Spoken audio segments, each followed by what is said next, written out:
సరే ఇప్పుడు జనసేన పార్టీ టీడీపీతో పొత్తు పెట్టుకోవడం వల్ల జనసేన పార్టీకొచ్చే లాభం ఏంటి? ఒకవేళ టీడీపీ పార్టీ అధికారంలోకొస్తే జనసేనాన్ని సీఎంని చేసే అవకాశాలున్నాయంటారా? దాంట్లో పవన్ కళ్యాణ్ గారు చాలా స్పష్టంగా చెప్పారు. ఈరోజు ఆంధ్రప్రదేశ్లో ఉన్నటువంటి అప్రజాస్వామిక పరిపాలన, జగన్ రెడ్డి అరాచక రాక్షస పాలనని అంతమొందించడానికి నేను టీడీపీతో కలిసి ప్రయాణం చేస్తున్నాను.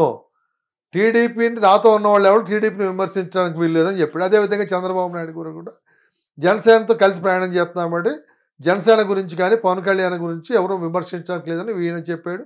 దానికి ఇష్టమైన వాళ్ళు ఉండే లేకపోతే వెళ్ళిపోండి అని ఇద్దరు చెప్పేశారు. సో వాళ్ళు ఒక కలిసి ప్రయాణం చేయాలనుకున్నారు. లాస్ట్ టైం ఎన్నికల్లో విశ్లేషణ చేసినప్పుడు జనసేనకు వచ్చిన ఓట్ల మూలంగా కనీసం ఒక 30-40 సీట్లు అంటే 2000 లోపు మార్జిన్లో వైసీపీ గెలిచింది. తర్వాత అదే కాకుండా ఎంప్లాయీస్ టీచర్స్ ఏదైతే వర్కింగ్ క్లాస్ మూలంగా ఈ నారో సీట్లు అన్నీ అట్లని ఈవేళ ఎంప్లాయీస్ ఇంపాక్ట్ అనేది పెన్షనర్స్ కానీ ఫస్ట్కి కూడా కాదు 20 తారీఖు జీతాలు ఇంకా డిఏలు పిఆర్సీలు దేవుడు ఎరుగు అన్నట్టు ఉంది అక్కడ పరిస్థితి. వాళ్ళకి ఉన్నాళ్ళకి పోతే కొన్నాళ్ళకి పోతే ఉన్నాళ్ళకి పోయిందంటే అయిపోయింది పరిస్థితి అక్కడ. ఏది చంద్రబాబు ఏదో ఇవ్వలేదు అనుకుంటే ఇంక ఇంతకన్నా దౌర్భాగ్య పరిపాలన. ఈవేళ ఎంప్లాయీస్ టీచర్స్ వర్కర్స్ ఈ వర్కింగ్ క్లాస్ మూలంగా కనీసం ప్రతి కాన్స్టిట్యున్సీలో కూడా 10,000-15,000 ఓట్లు ఇంపాక్ట్ ఉంటుంది. అదంతా మైనస్ వీళ్ళ వైఎస్ఆర్సీపీ. ఈ ఏదైతే యాంటీ ఎస్టాబ్లిష్మెంట్ ఓట్లు చీలినట్టయితే రూలింగ్ పార్టీకి ఆ అడ్వాంటేజ్ ఇవ్వకూడదు. వాళ్ళని వచ్చి ఆంధ్ర ప్రజలకి ప్రజాస్వామ్య పరిపాలన ఇవ్వాలి, ఆ రాక్షస పాలన నుంచి అంతమొందించాలనే ఒక ఉద్దేశంతో కలుస్తున్నాము. పదవుల కోసం దీనికోసం కదా ఆయన స్పష్టంగా చెప్పాడు. దీని విషయంలో చంద్రబాబు నాయుడు గారు కూడా గెలిచిన తర్వాత అప్పుడు మాట్లాడి మేము నిర్ణయం తీసుకుంటామన్నాడు. వాళ్ళు మాట్లాడుకున్న దాన్ని బట్టి ఆయన కూడా ఏం చెప్పాడు, ఈ టర్మ్ కూడా నేనేమి ఎక్స్పెక్ట్ చేయట్లేదు, నాకు ఇంకా చాలా లైఫ్ ఉంది కాబట్టి నెక్స్ట్ టైం కూడా ఈ టర్మ్ కాదు నెక్స్ట్ టర్మ్ కూడా టీడీపీతో కలిసే మేము పోటీ చేస్తామని చెప్పి పవన్ కళ్యాణ్ గారు స్టేట్మెంట్ ఇచ్చాడు. అది మనం చూసాం. సో అందు గురించి ఏంటంటే ఇప్పుడు పొత్తులు అనేది ఇప్పుడు బీజేపీ ఇక్కడ తెలంగాణలోనూ ఒక స్టేజ్లో మంచి వచ్చింది, ఏమైపోయింది చివరికి పొంగులే అయిపోయింది. అట్లా అదేమవుతుందంటే మరి అట్లన్నీ నేషనల్ పార్టీ ఉంది కాబట్టి వీళ్ళు తప్ప నేషనల్ పార్టీ లేదు ఇక్కడ బీజేపీకి ఆ మాత్రం ఓట్లు కూడా రావు కదా. సో నేషనల్ పార్టీ ముసుగులో కొనసాగే వాళ్ళు కొంతమంది ఉంటారు. ఇప్పుడు కాంగ్రెస్ పార్టీ ఉంది, రేపు సెంట్రల్ గవర్నమెంట్కి వస్తే అక్కడ కూడా పుంజుకుంటుంది. అట్లా ఉంటుంది అట్లా. ఓకే, అంటే ఇప్పుడు పొత్తులో భాగంగా లోక్సభలో ఎన్ని సీట్లు ఇస్తారని ఎక్స్పెక్ట్ చేస్తున్నారు, ఇంకోటి అసెంబ్లీలో ఎన్ని సీట్లు ఇస్తారని ఎక్స్పెక్ట్ చేస్తారు? అది కూడా ఇవాళ కూడా ఒకటి వచ్చింది. ఏమని ఎవరు చెప్పారు, గోరంట్ల బుచ్చే చౌదరికి ఇవాళ చెప్పాడు, మేము జనసేన టీడీపీ ఎవ్వరూ కూడా అధిష్టానం డిసైడ్ చేసిన దాని ప్రకారం కట్టుబడి ఉంటాం తప్ప మేము ఎవరూ టికెట్ డిమాండ్ చేయడం అనేది ఉండదు.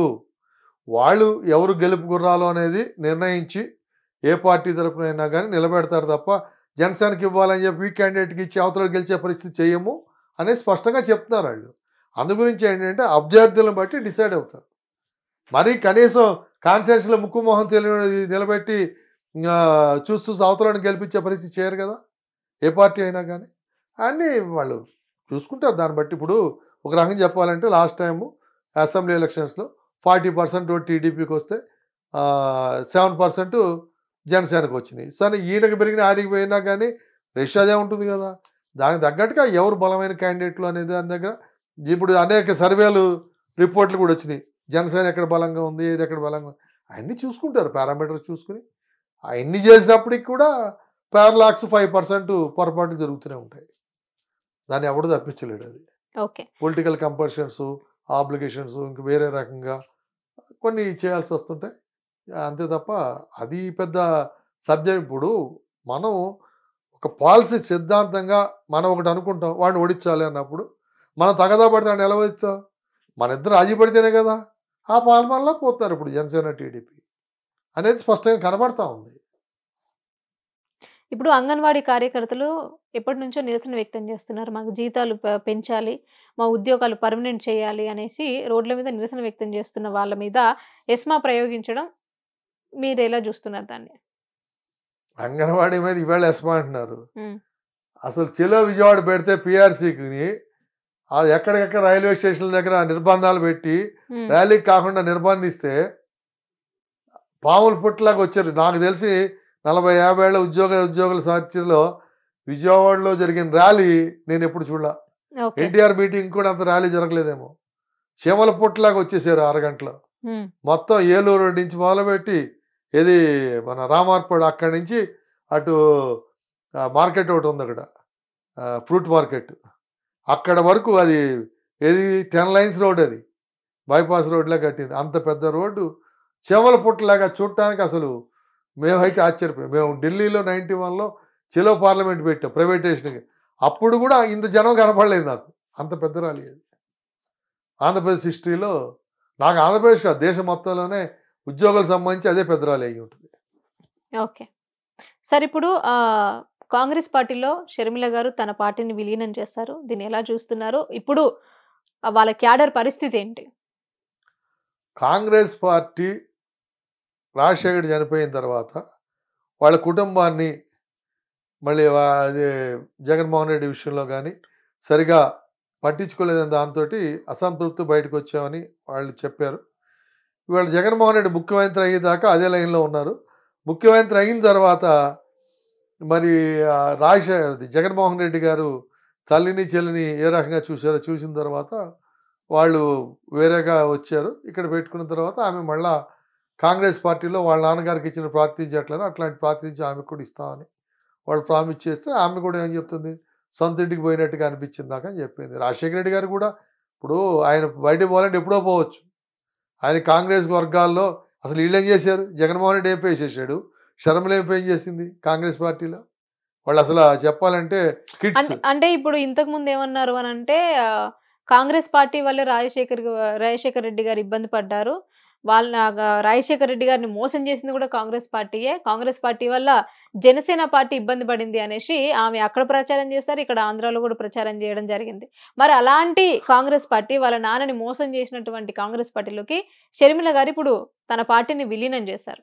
దీన్ని ఏ రకంగా చూడాలి? ఇప్పుడు ఆమె ఏమంటారంటే రాజన్న పాలన పాలిస్తానికి అన్ని చేస్తానని చెప్పి వాళ్ళ నాన్న పేరు చెప్పి వచ్చారు. అసలు నాన్న పుట్టుకి ఎక్కడ, వాళ్ళ నాన్న రాజకీయ జీవితం అంతా ఎక్కడ? ఇప్పుడు నేను అదే చెప్తున్నా, షర్మిల కానీ జగన్మోహన్ రెడ్డి కానీ కాంగ్రెస్ పార్టీలో ఎదుర్కొనే ఒత్తిడి చూస్తే జీరో. రాజశేఖర్తో పోలిస్తే వీళ్ళది ఒత్తిడి జీరో. ఆ రోజు ఉన్న రాజకీయంలో చెన్నారెడ్డి, విజయభాస్కర్ రెడ్డి, జనార్దన్ రెడ్డి వీళ్ళ పెద్ద వీళ్ళందరూ అసలు రాజశేఖర రెడ్డిని ఎంత ఒంటరివాడి చేసి అన్ని ఎదుర్కొని రాజశేఖర రెడ్డి కాంగ్రెస్ పార్టీ వదిలిపెట్టలా. ఇప్పుడు 78లో రెడ్డి కాంగ్రెస్ గెలిచాడు, తర్వాత 79కి ఇందిరా కాంగ్రెస్ చేరాక ఆ రోజు నుంచి ఈ రోజు ప్రయాణంలో ఎన్ని వర్గ పోరాటాలు ఉన్నా, గ్రూప్ పాలిటిక్స్ ఉన్నా కానీ కాంగ్రెస్ అతన్ని ఆర్థికంగా దెబ్బతీసింది కాంగ్రెస్ పార్టీ. వీళ్ళేనేసింది. ఆ రోజు ఎన్ జనార్దన్ రెడ్డి మంత్రిగా మైండ్స్ మీద వాటి మీద వీటి మీద అప్పుల పాలయ్యాడు రాజశేఖర రెడ్డి, ఆర్థిక ఇబ్బందులు ఫేస్ చేశాడు. అటువంటి నిర్బంధాలే వీళ్ళు ఫేస్ చేయలేదు. హ్యాపీగా రాజశేఖర పుణ్యాన్ని ముఖ్యమంత్రి అయ్యాక వీళ్ళ ఆర్థిక స్థితిగతులు బ్రహ్మాండంగా పెరిగి లైఫ్ ఆఫ్ ఇది ఎంజాయ్ చేస్తూ రాజకీయ పదవిలో లేదని తప్ప రాజకీయ ఇప్పుడు చిన్నాయన రిజైన్ చేసి ఆయన కాదని నీకు కాంగ్రెస్ పార్టీ కదా ఎంపీ సీట్ ఇచ్చింది ఆయనకి. ముఖ్యమంత్రి అంటే రాజకీయంగా వాళ్ళకునే పర్మిటేషన్ బట్టి వాళ్ళు ఫాలో అవుతారు. జగన్మోహన్ రెడ్డి నువ్వు రాజశేఖర రెడ్డి కొడుకు కూతురుగా తప్ప ఏముంది రాజకీయంగా చెప్పండి వాళ్ళకి. ఇప్పుడు కాంగ్రెస్ పార్టీలో ఎంతోమంది ఎన్నో సంవత్సరాలు ఉన్నారు, వాళ్ళు కదా మీకు ఎందుకు ఇవ్వాలి? బికాజ్ ఆఫ్ రాజశేఖర రెడ్డి కొడుక, రాజశేఖర కూతురా? అట్లా అనుకుంటే విజయభాస్కర్ రెడ్డి కొడుకు వీళ్ళకన్నా ముందుంచి ఉన్నాడు కదా. రాజశేఖర ముందు విజయభాస్కర్ రెడ్డి ఉన్నాడు, చెన్నారెడ్డి కూడా అంతకుముందు ముందుంచి ఉన్నారు. వాళ్ళ తర్వాత కదా రాజశేఖర రెడ్డి. అట్లా చెప్పుకుంటూ పోతే చాలామంది వస్తారు. వెంగళరావు కొడుకులు. అది కాదు, అక్కడ పార్టీలో పనిచేయాలి, పనిచేసిన తర్వాత దాంట్లో నువ్వేంటో ఎస్టాబ్లిష్ చేసుకోవాలి అంతే తప్ప ఇది వంశపార్యంగా ఎమ్మెల్యే సీట్ ఎంపీ సీట్ కాదు. ఇది ముఖ్యమంత్రి అంటే అందరూ కలిపికెళ్ళిపోతారు. రాజశేఖర రెడ్డి ఉన్నాడు, అన్ని వర్గాలను కూడా ఒక తాట మీద తీసుకొచ్చి అందరూ తన లైన్లో వచ్చినట్టు అతను చేసుకున్నాడు. అట్లా నువ్వు కూడా చేసుకోవాలి అంతే తప్ప ఇప్పుడు నిజంగా కాంగ్రెస్ పార్టీ కనుక సహకరించకపోతే జగన్మోహన్ రెడ్డి ఓదార్పు చేయగలిగేవాడా? జనంలోకి వెళ్ళగలిగేవాడా? చెప్పండి. ఆవేళ రోసే గవర్నమెంట్లో, కిరణ్ కుమార్ గవర్నమెంట్లో కాంగ్రెస్ ప్రభుత్వమే కదా అది. ఆ ప్రభుత్వంలో గవర్నమెంట్ సెక్యూరిటీ ఇచ్చి కదా నీకు ఓదార్పుకి పర్మిషన్ ఇచ్చింది సోనియా గాంధీ. అది చేయకపోతే నువ్వు ఎక్కడున్నావు? ముఖ్యమంత్రి అంటే నువ్వు అడగగానే ఇచ్చేయటమేనా? ఇంకెవరు లేరా? నీకన్నా సీనియర్స్ లేరా? నీకేమన్నా ఎలిజిబిలిటీ ఏంటి? కనీసం మంత్రి కూడా చేయనాడికి. ఇప్పుడు రేవంత్ రెడ్డి గారు ఉన్నాడు, ఆయన ఏం చేశాడు? ఎన్ని సంవత్సరాలు?